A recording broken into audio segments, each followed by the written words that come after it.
everybody, it's Charles from HumbleMechanic.com, and today it's time for another White Wookie update.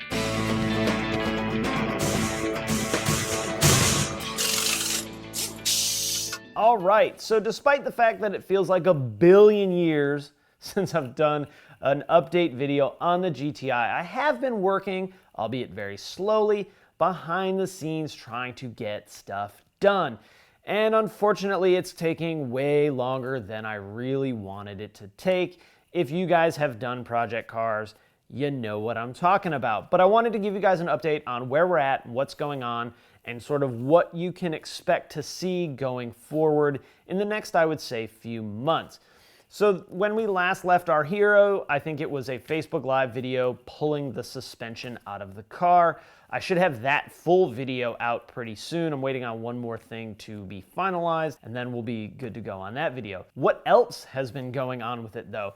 You guys knew that I got the block back from the machine shop, ended up sending it there to get honed, to get hot tanked. They did deck the block, and for those of you worried, they also decked the timing cover as well, so we should have a nice, good, clean, freshy, fresh surface to mount our head gasket on and then put the head on it. It looks amazing. The hot tank job didn't really do clean the outside as much as I would have liked it to, so I'm probably still going to have to clean both the outside to prep it for paint, as well as the cooling jackets especially. There's still some rust and grime and crap in there that I want to get out. Speaking of paint and prepping for paint, the outside of the block as well as the cylinder head are going to get a POR 15 treatment. I have both of those paints. Nothing fancy, unfortunately. I know a lot of you guys really want to go crazy with this stuff, but I actually really like the look of an OE block and cylinder head, so we'll just basically be restoring it back to black block and silver cylinder head. So we'll be prepping that, painting that. I'll show you guys how to do that. Nothing terribly complicated. Painting an engine block and head is not rocket surgery. It's basically a matter of taking your time, doing good prep work, as well as taping off places you do not want to get paint. Seems pretty simple to me. On the paint note, I'm working on taping up the engine compartment as well as cleaning it in order to give a spray to the engine bay. Nothing fancy there either. It's going to be white rattle can. That's kind of what I'm looking for now. In the future, I think that'll end up changing, but that'll involve, yet again, pulling the engine back out and spraying the engine bay, completely stripping it down. Not a shaved bay. I love that look, but it's more work than I want to do. But just a cleanup of the engine bay, and I have a really cool color that I want to paint it, but that's for yet another time. While there hasn't been very many exciting updates on the engine, the internals actually have gotten some pretty cool stuff. As you may remember, I found some bearing damage, which sort of catapulted this into pulling the bottom end and going way deeper than I really wanted to, but it's actually going to work out to be for the better. What I did was I took the pistons and connecting rods apart, and I sent the pistons to a place called Calico Coating in North Carolina. And what they did was a CT3 dry film lubricant. This is basically an anti-scuffing lubricant for the piston skirt. It's a pretty thin dry lubricant, and that's why you'll see that blackish color at the bottom of the piston. So it gives it a dry lubricant, it also lowers the coefficient of friction and increases the load carrying capacity. And it's chemical and corrosion resistant as one would expect. In fact, they use it in a ton of other applications. It's something they use a lot in the race world as well as the aerospace world. So pretty much these pistons are coated with the same stuff that goes into outer space. Before they did that coating, they went ahead and cleaned the pistons up as well. Before we put the rings on the pistons, I'll probably go back through and clean the landings out and make sure there's no grime or dirt or anything left in there as well. In addition to sending the pistons out to Calico, I sent the lower end bearings, meaning the main bearings, as well as the connecting rod bearings to them. They did a CT1 coating on the bearings, and that's a very similar coating on the bearing as to the piston skirt. It's a little bit thinner, so it is a little bit different, but the overall advantages are going to be about the same. And it's funny because there's actually OEM main bearings that come with this coating on it. I actually tried to go that route first and find the right VR6 bearings for that. Unfortunately, in the parts catalog, it doesn't really list out which ones have this coating on it. So rather than chasing my tail trying to find the OE ones, I went ahead and ordered bearings from Mali and sent them out to Calico to have this coating put on them. This might actually be a bit of an overkill for what we're going to be doing here, but it's one of those things, it's cool, so it makes a fun video to talk about and to show you guys some of the different things that are out there and available, and you might as well, you're already in this deep.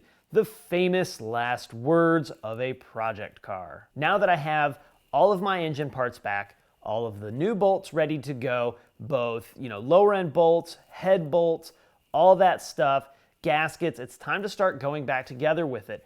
First, we're going to be assembling the pistons. So we'll be putting the rings on it. We'll be putting the connecting rods back on the pistons. Then we'll be putting the crankshaft in. We'll be measuring all our clearances for the crankshaft. So we're gonna do it two ways most likely, one with plastic gauge and one with a bore gauge. One, to show you guys both, and then to compare how different these readings can be. Plastic gauge, to me anyway, is kind of a good ballpark number, but if you need to be exact, you need to be using more precision measuring equipment than a little tiny piece of wax and line it up on a piece of paper. I'll be taking all those measurements as well as showing you how to measure and then file down, if needed, the piston rings and measure the ring gap. Now, once that's all done and measured, it's time to go back together with it. Hopefully we won't have to make any adjustments anywhere. We can start putting engine parts back together and bolting stuff on once the engine's back together. Of course, I'll be showing you guys how to do chains. I will be purchasing new camshafts. I'm not 100% sure just where I'm gonna land with that. Proper way to install a clutch. All that fun stuff, how to prime the oil system, that's gonna be a really big time important one. It's something that on a lot of modern cars you actually can't really do the way you could on older cars where, there was a rod that connected to the oil pump and you take a drill and spin it until oil started squirting out of the head. You can actually do that on the VR, but the other way to do that is guys would pack the oil pump with something like Vaseline in order to prime the pump, which helped. But a good quality assembly oil as well as a good quality assembly lubricant are going to be key. I haven't solidified what brand I'm going to be using, but of course when I know, I'll tell you guys that as well. Beyond that, once that happens, we're gonna also be going through the front suspension. Like I mentioned, the video's coming out about us pulling it. I'll be disassembling that, I'll be priming it, I'll be painting it, most likely using an epoxy paint. I'll show you guys how to do bushings on this stuff. We'll may or may not be replacing brakes before it all goes back into the car. That'll really depend on timing. I'm really trying to get this ready for Wookiees in the Woods. If you guys are gonna be at Wookiees in the Woods 17, I will see you there, hopefully with this white GTI. I'm a little nervous that I'm not gonna make it, but it's not going to be for lack of trying.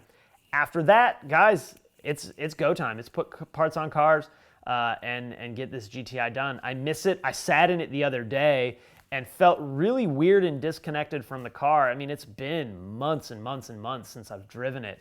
So I feel super disconnected, almost like it's not really even my car, which is not that abnormal because I didn't really even have it that long before we completely disassembled the car to do this kind of fun stuff and shoot cool videos about it for you guys. That's basically where I'm at with the GTI. It's taken longer, like it always does, to get where I wanted to be, but some of that is my fault. Actually, it's all my fault. But some of that is because I'm trying to make sure that I do really good quality videos for you guys. So one, you can follow the process of what it takes to do something like this.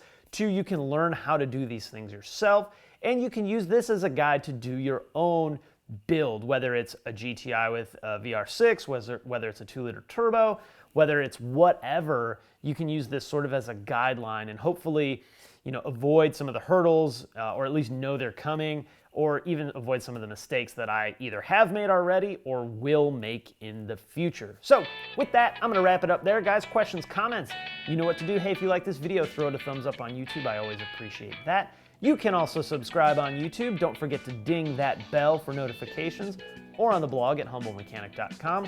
Follow me on Facebook, Twitter, Instagram, and of course on Snapchat. And hey, if you want another way to support the show, there's two ways, as a matter of fact.